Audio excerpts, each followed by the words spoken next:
That's what Mr. Musk is doing. But you know, I've listened. This has been going on for a week. People have been screaming like they're part of a prison riot. Oh my God, look at what Musk is doing. He's looking at the spending. And I've listened to people talk about the process and debate whether it's constitutional and discuss how many lawyers can dance on the head of a pin. But you know what? I haven't heard one single person who's upset with President Trump or Mr. Musk talk about. In a fiery address that turned heads across Washington, Senator John Kennedy pulled no punches. He described the Capitol as a deeply weird place where common sense is illegal. Kennedy reflected on his 8 years in the Senate. In dog years, that's 56, he joked, before diving into what he called the heart of Washington's problem, a system addicted to its own way of doing things and terrified of change. He warned that many in D.C. behave like frustrated X-class presidents, unable to imagine doing things differently. And when someone like Elon Musk steps in to shake things up, Washington loses its mind. I've been in the Senate for 8 years. In dog years, that's 56 years. And it feels like 56 years. I've learned a lot, met a lot of interesting people. You know, before I got here, everybody told me about the Washington bubble. And I said, you know, how serious could they be? Well, it's true. There is a Washington bubble. This place is different.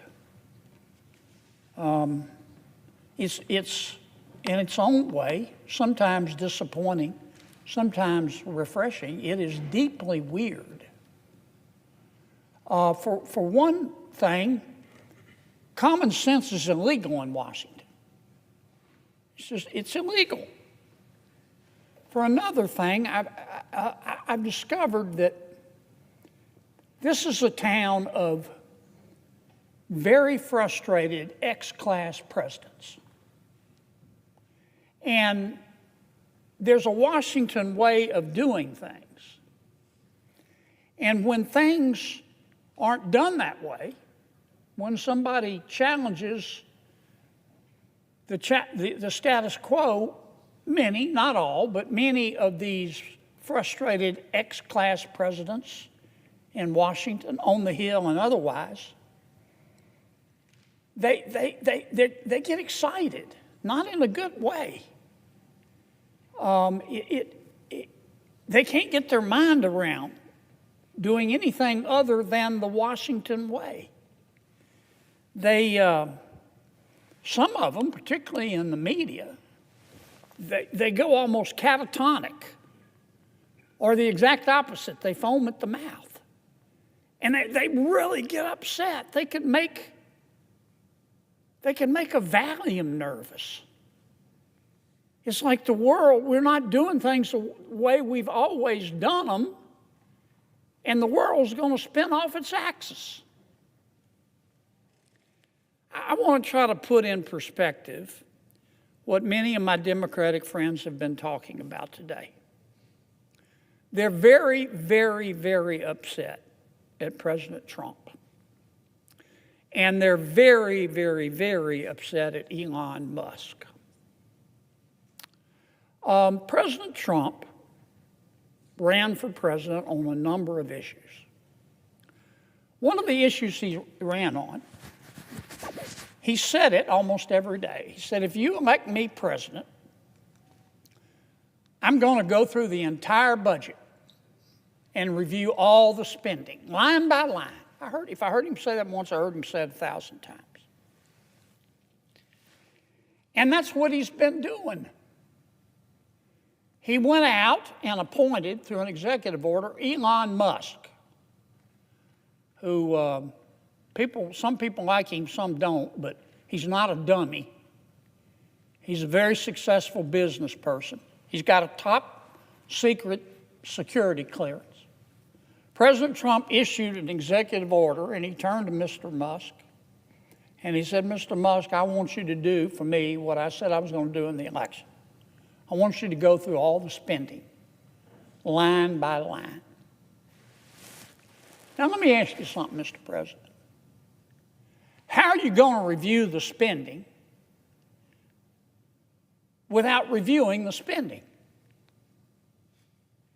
How are you going to audit the spending by an agency without auditing the agency? That's what I mean when I say common sense is illegal in Washington, D.C. That's what Mr. Musk is doing. He's put together a crackerjack team, and they're going through everybody's spending line by line, item by item. And my Democratic colleagues are very, very, very upset. And they've been very eloquent. They've talked about the process, and President Trump's executive order supposedly violates the Constitution.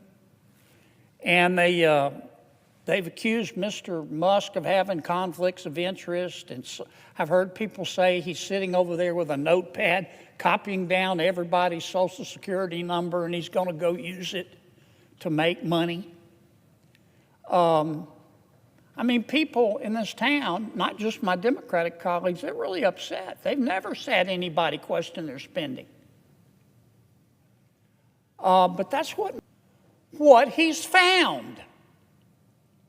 They don't want to talk about the spending porn, the waste of taxpayer money that he's found.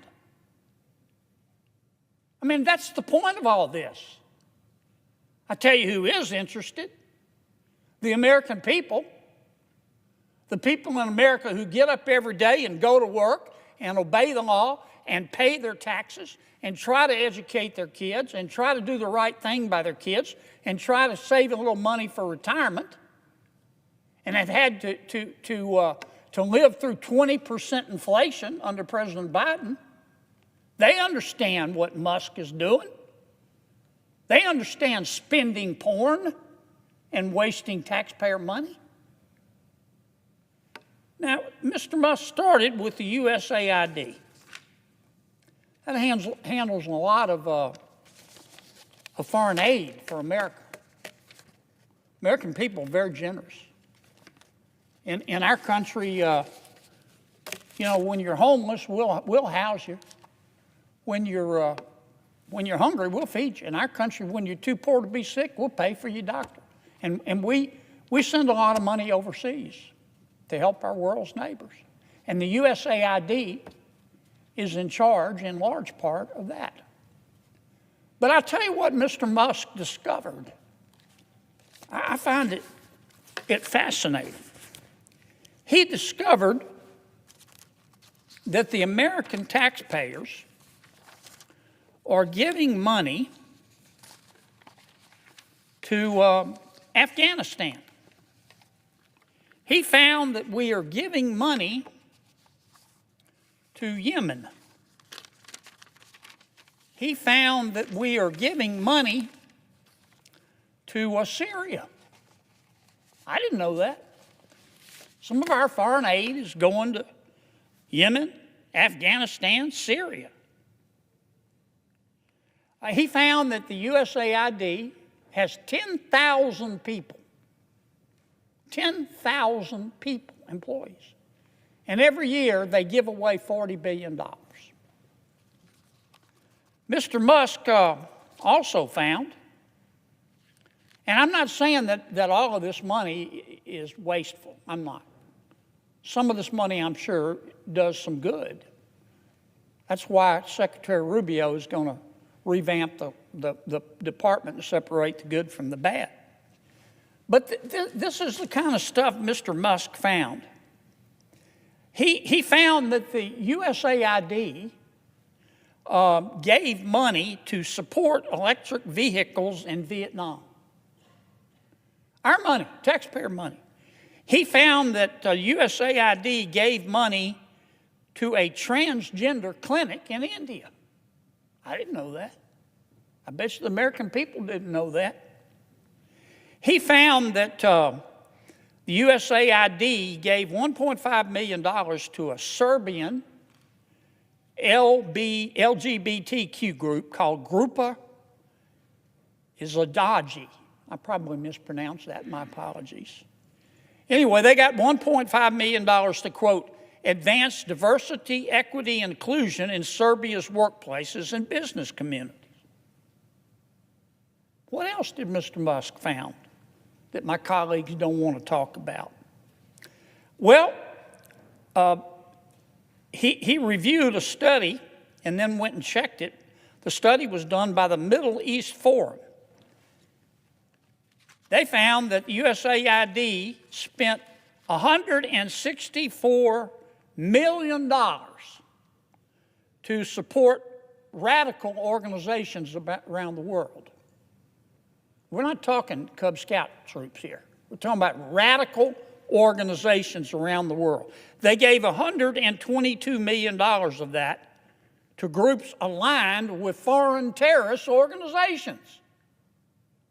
Our taxpayer money. According to this report in Mr. Musk, the USAID has given millions of dollars to, quote, organizations in Gaza, controlled by Hamas. Why aren't my colleagues talking about that? Recipients of the money, they found, have, quote, called for their lands to be cleansed from the impurity of Jews. That's what we're giving foreign aid to. What else? I'm not going to spend my whole time talking about this, but nobody else is talking about it. They're just talking about the process and Mr. Musk, and he's a mean guy, and he shouldn't be looking at our spending. Well, he is. And I kind of find what he's found out interesting.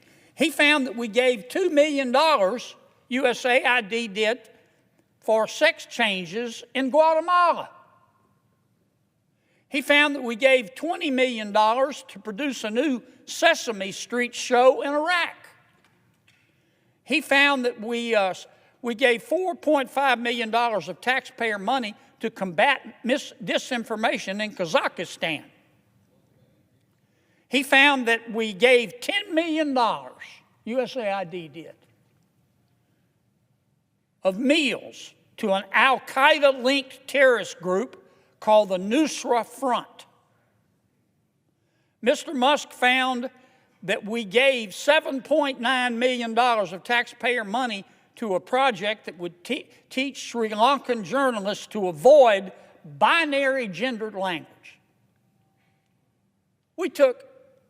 The USAID took $8 million and gave it to a bunch of journalists in Sri Lanka to teach them how to avoid binary gendered language. I don't know what the hell binary gendered language is.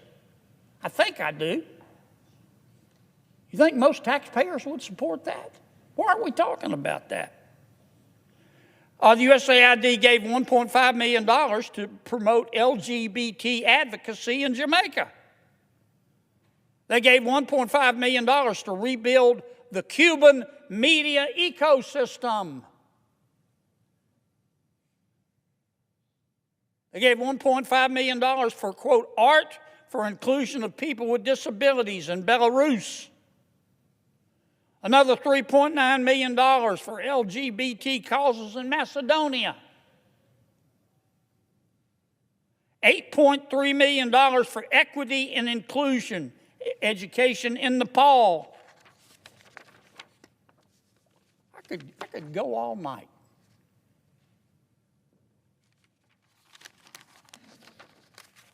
And many of my colleagues are upset. They're really mad at Mr. Musk. Hell, I think we ought to give him a medal.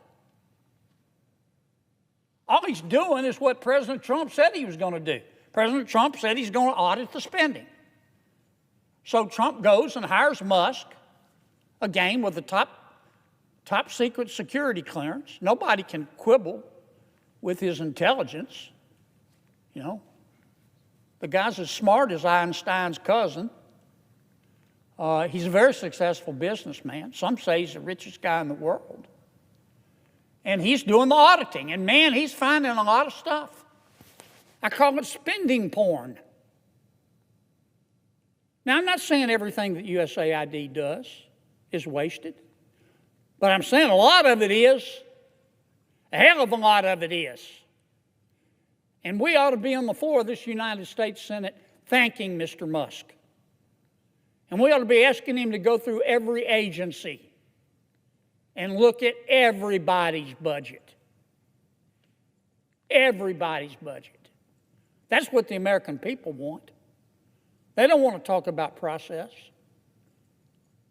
They don't want to continue with the Washington way. They want to save some money.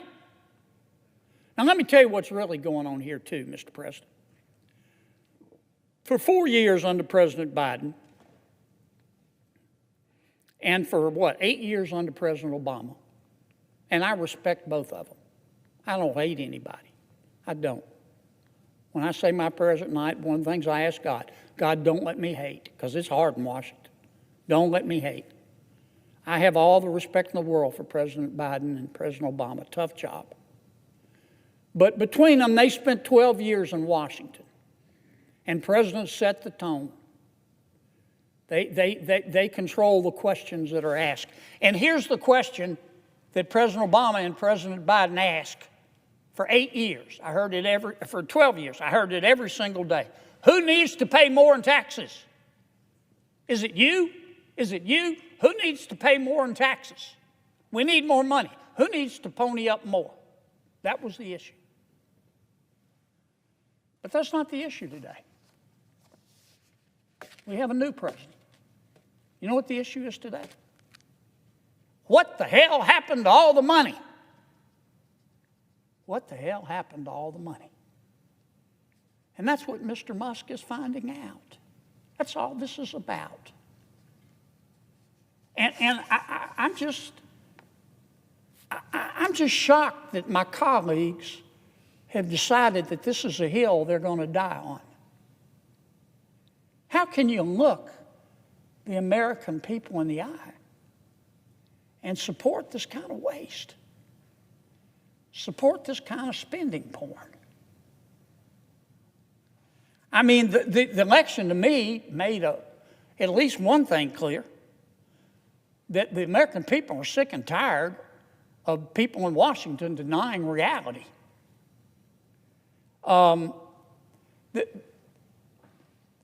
The last administration tried to convince us that we were living in a crime-free world where inflation was temporary and the border was secure. And the American people didn't buy it. You know why? Because it wasn't true. And the administration, our last administration, tried to argue that Bidenomics was making our lives better. But the American people knew differently. Senator John Kennedy stands as one of the few voices in Washington unafraid to call out waste, corruption, and hypocrisy, no matter whose feathers it ruffles. While others get lost in political theater, Kennedy keeps his focus where it belongs, on the American taxpayer. He doesn't speak in polished talking points or rehearsed lines. He speaks in plain, honest truth, the kind that cuts through Washington's spin and connects directly with hardworking Americans. By defending Elon Musk's audit and exposing what he calls spending porn, Kennedy isn't just making noise, he's demanding accountability. He's standing up for every citizen who works hard, pays their taxes, and expects their government to spend responsibly. In a capital where common sense is illegal, John Kennedy proves that leadership still means something. He reminds America that real patriotism isn't about defending the system, it's about defending the people who fund it. So while critics scoff and politicians panic, Kennedy stays unmoved, sharp, bold, and relentless. Because for him, it's simple. The truth matters, the taxpayers matter, and America deserves better.